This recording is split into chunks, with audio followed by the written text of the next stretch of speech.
Imagine you're standing in a high-security government office in Islamabad on the morning of April 8th, 2026. Right, the day everything shifted. Exactly. There is a palpable, almost breathless sense of relief in the room.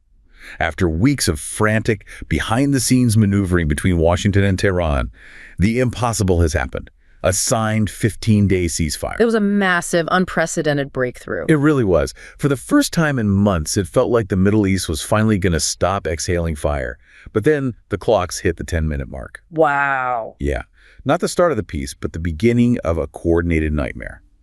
In just 600 seconds, the sky over Lebanon didn't go quiet. It shattered. The scale of it was just unbelievable. 100 precision strikes Beirut, the south, the Bekaa Valley, all engulfed in what is already being called the darkest day in the nation's modern history. The 15-day promise didn't even survive 15 hours. Which is just, it's a staggering collapse of diplomacy. Completely staggering.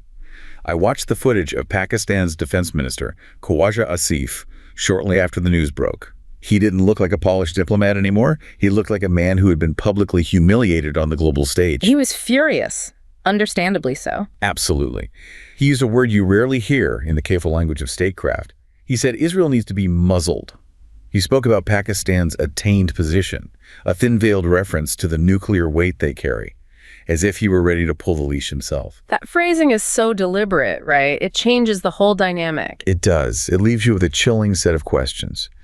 How did a peace deal brokered by the only nuclear power in the Islamic world, a nation that even the U.S. was forced to lean on, collapse in the time it takes to drink a cup of coffee? And why them, right? Yeah. Why did Pakistan, and not a traditional mediator like India or Qatar, become the pivot point for this crisis? And most importantly, what happens to the world when the guarantor of peace realizes they've been ignored and decides it's time to prove exactly how much bite is behind their bark? Those are the exact questions we need to unpack today. Today we are digging into the catastrophic collapse of that April 2026 Middle East ceasefire. We really want to make sense of the mechanics of this failure, exploring the diplomatic architecture, the logistical realities, and the terrifying vulnerabilities exposed when high-level statecraft just collides with modern warfare. Right, because when you look at the documents and the frameworks, like the Pakistan-China 5-point initiative, it's so complex. We're talking about extensive humanitarian and geopolitical dimensions here. We're going to look closely at the role of regional mediators, the limits of economic diplomacy, and the severe domestic pressures that forced Pakistan to step onto the world stage. So, to really understand the magnitude of what failed on April 8th, we have to look at how this machinery was built. Yeah, it was built piece by painstaking piece over weeks. It was an attempt to bridge kinetic military realities with global economic imperative. And when it snapped, it wasn't just a random act of violence, right? Oh, it was the result of a highly calculated structural exploitation of the treaty's language. So let's focus on the human element behind that machinery first. Let's look at Zafar, a senior aide to the Pakistani defense minister. Right, Zafar. The guy was basically operating as a ghost in these diplomatic back channels for weeks. Yeah, translating Beijing's broad intent into actionable security guarantees for Tehran. You really have to imagine the physical toll here. He's surviving on micronaps, navigating these highly encrypted communication lines that basically carry the weight of a regional war. The stress must have been just unimaginable. Totally. And he recalled this very specific sensory detail from the morning the deal was confirmed. He remembered the distinct smell of rain hitting the pavement in Islamabad. Like a physical manifestation of the relief. Exactly. He genuinely believed that the diplomatic floor constructed by Pakistan and China was going to hold. But then, he sees the footage of Beirut's Tahrir district being leveled. And that reaction wasn't just political disappointment. It was a profound systemic shock. His hands were literally shaking. Hands that are used to drafting these incredibly nuanced diplomatic cables. It shows the real human cost of what strategists coldly call strategic decoupling. Yeah, that term, strategic decoupling, it's so clinical. And I want to challenge that premise, to be honest. From just a logical standpoint, a ceasefire implies a full halt to hostilities. How does a military justify signing a peace treaty while simultaneously launching 100 precision strikes next door? Well, it comes down to a strict, highly literal interpretation of the text. Like a legal loophole. It feels like signing a peace treaty with the landlord while actively setting fire to the tenant's apartment. That's actually a pretty accurate analogy. The Islamabad Accords were primarily designed to de-escalate the direct state-on-state conflict between the U.S., Israel, and Iran. So Israel's leadership insisted that the ceasefire applied exclusively to the sovereign state of Iran. So they separated the Lebanese front from the Iranian front entirely. They argued that Hezbollah, despite its deep financial ties to Tehran, was technically a distinct non-state actor. Therefore, Hezbollah was not protected by the operational pause dictated by the Accords. Wow. So they weaponized the ceasefire against Iran's proxy network. And the Accords legally bound Tehran, so they couldn't mobilize their ballistic missiles or retaliate. And Israel used that exact 15-day window of guaranteed Iranian paralysis to execute Operation Eternal Darkness. Which is just a stunningly cynical application of international law. They essentially used the peace treaty as a shield to systematically dismantle Hezbollah's command centers. But you have to look at the objective timeline that necessitated this from Israel's perspective. It all goes back to the structural shift in threat perception after the events of February 28, 2026. The day of the targeted strikes. The joint U.S. and Israeli strikes that killed Iranian Supreme Leader Ali Khamenei. Yes. That single event fundamentally altered the Middle Eastern security architecture. The established rules of engagement were instantly vaporized. Because the immediate aftermath was massive Iranian missile barrages. Exactly. And these weren't symbolic strikes into empty deserts. They targeted active U.S. and allied military installations across Qatar, Bahrain, the UAE, and Kuwait. So the entire operational theater expanded overnight. You go from a contained border conflict to, well, every allied base within 2,000 miles being a viable target. Right. So from the perspective of the Israeli Defense Forces, this went from a manageable proxy war to an immediate, kinetic, existential crisis. Hezbollah was suddenly categorized as the most heavily armed, forward-deployed division of the Iranian military. So giving them a 15-day pause was seen as suicidal. Giving Hezbollah 360 hours to regroup and prepare a massive assault while Israel's offensive capabilities were restricted was deemed an unacceptable strategic vulnerability. So that decoupling maneuver wasn't just a clever legal trick in Tel Aviv. It was executed as an absolute requirement for national survival. Right, regardless of the text of the Islamabad Accords. But the disparity between the diplomatic intent in Islamabad and the kinetic reality on the ground in the Levant is just staggering. You have officials debating state versus non-state actors, while the physical consequences are shockwaves tearing through civilian infrastructure. Yeah, the abstract failures of international relations become tangible humanitarian crises really fast. Which brings us to the view from southern Lebanon. Think about Dr. Eliane in a basement clinic. On the morning of April 8th, her reality was defined by this cautious hope. Because the China-Pakistan 5-point initiative meant a potential end to the drones. Right, the constant low-frequency hum of surveillance drones. If you haven't lived in a conflict zone, it's hard for you to grasp the psychological toll of that sound. It dictates your sleep, your stress hormones. The ceasefire meant her kids might actually get a night of unbroken silence. The psychological conditioning from persistent aerial surveillance is heavily documented. So when that acoustic baseline is shattered by concussive munitions, the trauma is immense. The strikes hit, and the vibration shattered the glass in her clinic, but it also decimated the illusion that international diplomacy had any authority over her reality. She's down in this subterranean environment, treating a young man with severe shrapnel wounds. Yeah, and he asks her, why did the big P's exclude us? And there is no legal doctrine of strategic decoupling that makes sense to a bleeding patient. The sensory details there are haunting. The dust from the ceiling mixing with the harsh smell of sterile alcohol. But the craziest part is the medical supply she's using.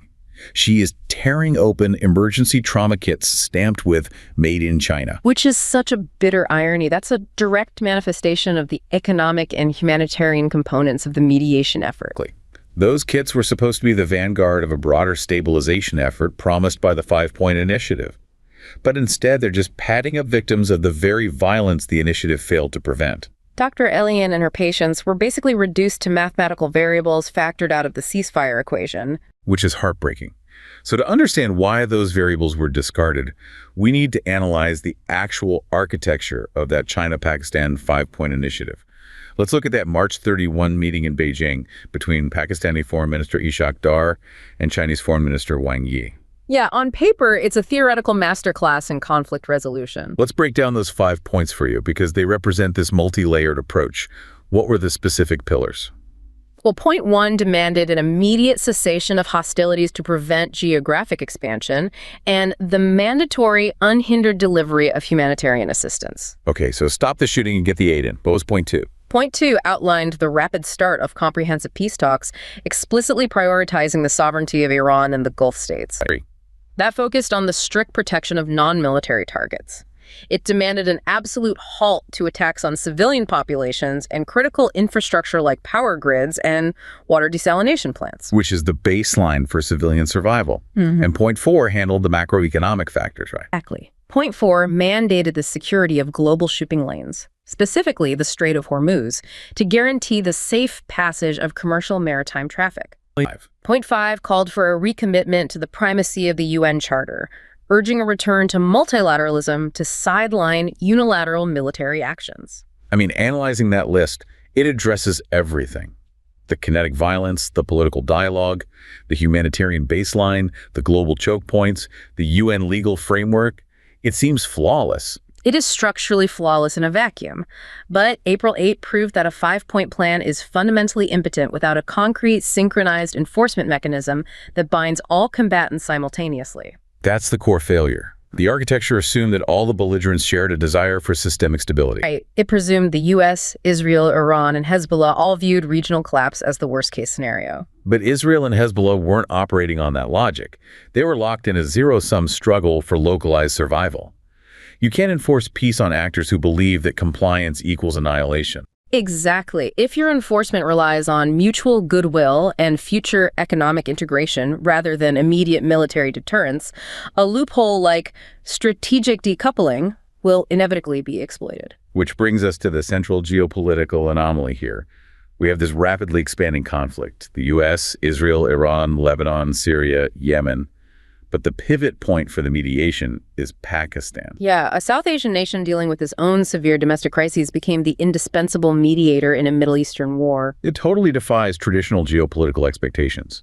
Like, why not Qatar or Oman? They have decades of experience brokering complex agreements there. Why Pakistan? It was driven by a confluence of unique strategic, demographic, and military factors. The first pillar is dual acceptability. Pakistan basically operated as the only secure network router capable of transmitting data between Washington and Tehran without being blocked by either side. Prime Minister Shehbaz Sharif and Army Chief Syed Asim Munir had direct, highly functional lines to the White House. Right. Sharif even generated immense goodwill by nominating Donald Trump for the Nobel Peace Prize in 2025 and again in 2026. Okay. And at the same time, they maintained this deep strategic relationship with Tehran. Yes. And that relationship with Tehran isn't just about economic treaties, it's rooted in demographics. Pakistan hosts the world's second largest Shiite population, around 40 million individuals. Massive. Yeah. So that grants Islamabad a level of sectarian credibility that Sunni-majority Gulf states just don't have. Exactly. But demographic ties aren't enough to broker a ceasefire of this magnitude. Traditional mediators like Qatar or Oman lack the third and most decisive factor: nuclear weight. Right. The geopolitical stakes in 2026 were existential. It involved the U.S. military, a nuclear-armed Israel, and a highly mobilized Iran. So in that hyper-escalated theater, a mediator required military gravitas. Pakistan sits at the table as the Islamic world's only recognized nuclear power. Which fundamentally alters the psychology of the negotiations. When Islamabad guarantees an agreement, it carries this unspoken military deterrence. Furthermore, Iran specifically chose Pakistan to avoid American military projection. They viewed mediators like Qatar with the Al Udeid Air Base or Bahrain with the U.S. Fifth Fleet as compromised extensions of the American military. Pakistan offered power without the massive U.S. military footprint. Yeah, but wait, what about India? If the situation demanded a populous, nuclear-armed Asian nation with a massive economy, why was New Delhi completely sidelined? India's exclusion was due to a severe neutrality deficit. Prime Minister Modi had firmly aligned India's technological, defense, and economic interests with Israel. Right, through frameworks like the I2U2, India, Israel, the UAE, and the U.S. Exactly. It involved massive investments, like the Adani Group acquiring major stakes in the Haifa port. So when the crisis escalated after Khamenei's assassination, India's diplomatic silence alienated Tehran completely. Tehran viewed India not as a mediator, but as an active participant in the opposing bloc. So the burden falls entirely on Pakistan. But this presents a massive contradiction for you to consider. Pakistan acting as the primary guarantor here is like a guy whose own house is actively on fire trying to negotiate a truce between two heavily armed arsonists next door. Yeah, the domestic situation in Pakistan was incredibly precarious. Severe economic crises, political polarization, active insurgencies. Why would Islamabad willingly take on this immense global risk? If the mediation fails, the blowback could be fatal. Because it wasn't about international prestige. It was an absolute non-negotiable imperative for national survival. Pakistan had to stop this war due to sheer economic strangulation. Let's unpack the logistics of that strangulation. Pakistan imports almost all its liquefied natural gas, like 6.6 million tons from Qatar alone in 2025, and over 90% of that passes through the Strait of Hormuz. Which is a geographical choke point. The navigable shipping lanes are only 2 miles wide. It's incredibly vulnerable. And when Iran utilized its naval capabilities to threaten that transit, maritime insurance premiums skyrocketed and the supply chain instantly seized. The impact on the Pakistani economy was devastating. Within a single week, the price of petrol in Pakistan spiked to $1.15 per liter, and diesel surged to $1.20. In a developing economy, that's paralyzing. Diesel powers the agricultural sector, the commercial logistics networks, the backup power grid. Prime Minister Sharif had to give emergency televised addresses just to manage public panic. The peace deal wasn't about regional harmony. It was about preventing total economic collapse in Islamabad. So Zafar wasn't just being a noble diplomat. He was trying to save his country's food supply. And the physical security threat was just as terrifying. The violence was bleeding across Pakistan's 900-kilometer shared border with Iran. Right, the Balochistan insurgency. Militant organizations capitalized on the regional chaos. In early 2026, there was a horrific suicide bombing at a mosque in Islamabad that killed 36 people. Wow. And then the Balochistan Liberation Army attacked a Bajar checkpoint, killing 11 soldiers. So the state is fighting a multi-front internal war while trying to dictate peace terms to superpowers. And there was this deep fear of sectarian violence within Pakistan itself, given the demographic split. They were staring down the probability of a fractured state. Therefore, mediation was a mandatory survival tactic, and to execute it, they needed China's immense global leverage. Which brings us to the limits of this constructive engagement. Let's look at the view from a logistics hub near the border with Chen, a Chinese humanitarian coordinator, and his Pakistani counterpart, Omar. Chen's job was translating the lofty 5-point initiative into tangible reality: wheat, medicine, infrastructure. Right. His reality wasn't debating international law, it was arguing over cement quality, the gritty friction of real peace. But when the strikes broke on April 8, he looked at the bruised purple horizon and saw the humanitarian dimension extinguish. Billions of dollars of infrastructure investment are just fundamentally defenseless against a coordinated aerial assault. It's like building a sandcastle while the tide sprints in. The sensory details of his reaction are fascinating. He starts obsessing over a broken water pipe in the camp. Because that's a manageable problem. Exactly. He could fix it with his own hands, getting grit under his fingernails. Because the larger failure of regional stability had been hijacked by firepower. He's left grappling with the shame of his own safety while diplomacy fails. Chen's experience encapsulates the systemic flaw in China's mediation theory in this hyper-escalated environment. Beijing relies on a concept called Jiru, or consultative intervention. How does that differ from the Western model of mediation? Western models often demand structural changes, like democratization or human rights benchmarks. Jiru is an economics-first, non-interfering approach. It assumes that by weaving nations together through infrastructure and trade, you elevate the opportunity cost of conflict so high that peace becomes the only rational choice. And to be fair, this model worked perfectly in 2023 when Beijing brokered the Saudi-Iran deal. It bridged an insurmountable sectarian divide through shared energy interests. It was a massive triumph. So why did it hit a brick wall in the Israeli-Lebanese arena in 2026? Because Beijing's strategy assumes rational economic actors. But after the February 28 assassination, the U.S., Israel, and Iran were locked in an existential retaliatory cycle. Right. When a nation believes its physical survival is in immediate jeopardy, infrastructure MOUs and trade corridors lose all diplomatic leverage. Exactly. Economic leverage is powerless against existential panic and deep ethno-religious divisions. You can't use the promise of a modern port to stop a military command that thinks it's about to be annihilated. Which brings us to the fallout. The guarantors in Islamabad were furious. Let's look at Defense Minister Khawaja Asif's unprecedented reaction. The 10-minute bombardment was interpreted in Islamabad as a public humiliation of Pakistan's guarantor status. By ignoring the Islamabad Accords within 24 hours, Israel signaled that Pakistan's diplomatic guarantees were basically meaningless. In Middle Eastern geopolitics, projecting an inability to enforce your own treaties is exceptionally dangerous. So Asif says Israel needs to be muzzled. That term implies the necessity of physical restraint. But the truly critical moment is his assertion about Pakistan's attained position. Right. He explicitly draws a line between Israel as an unrestrained nuclear regime and Pakistan as a responsible nuclear power. He's reminding everyone listening that Pakistan possesses the Shaheen III ballistic missile system and the warheads from the Chagai tests. He's making sure the leash is understood to be nuclear-tipped. This completely shifts Pakistan from a neutral mediator to a state issuing a thinly veiled military deterrence. The signal is unambiguous. If diplomatic frameworks are ignored, Pakistan is prepared to utilize significantly more destructive levers. But think about what this means for the U.S. strategy here.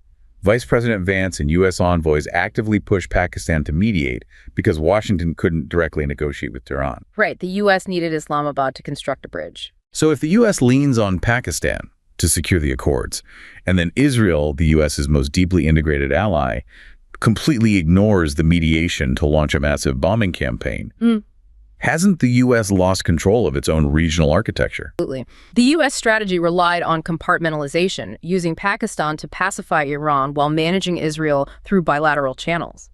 But Operation Eternal Darkness proved Israel was willing to act with absolute independence, defying frameworks built with Washington's tacit approval. The U.S. was basically revealed as a passenger unable to reach the brakes, and the immediate consequences were just rapid unraveling everywhere. Instantaneous and structurally devastating. Iran immediately announced the reclosure of the Strait of Hormuz in retaliation for the Lebanon strikes. So the primary economic goal of the 15-day truce, the reason Pakistan took this huge risk to save its energy supply, was killed on the first day. Right. The logistics chain seizes again, and the petrol prices in Pakistan remain paralyzing. Meanwhile, the medical system in Lebanon completely collapses under the weight of 1.2 million displaced citizens. Dr. Eliane is overrun, operating with zero international aid. And Pakistan is trapped in an impossible choice. Option 1. Abandon the mediation, let the region burn, and watch their domestic economy crash while sectarian violence spills over their borders. Or Option 2. Take an aggressive, potentially kinetic stance against Israel to maintain credibility in the Islamic world, which risks pulling them into a multi-front shooting war. It is a catastrophic scenario engineered by a 10-minute interpretation of a treaty loophole. It really is the ultimate nightmare scenario. The events of April 8, 2026 expose a terrifying vulnerability in the modern international order. You have the world's most populous nations, wielding immense economic leverage and advanced nuclear capabilities, constructing a meticulous framework for peace. This assumes all state actors will ultimately value systemic stability over kinetic elimination. But the shattered sky over Beirut provided definitive proof that sophisticated diplomatic architecture, regardless of how carefully it is brokered in Beijing or fiercely guaranteed in Islamabad, is ultimately made of paper. When the ink on a historic ceasefire can be rendered entirely meaningless by a localized military command exploiting a 10-minute loophole, the very concept of a global guarantor evaporates. The survival of millions, from the overwhelmed basement clinics in southern Lebanon to the paralyzing petrol lines in Pakistan, is no longer dictated by international consensus, legal treaties, or economic integration. It is dictated entirely by the devastating, uncontrollable speed at which localized firepower can outpace the speed of diplomacy.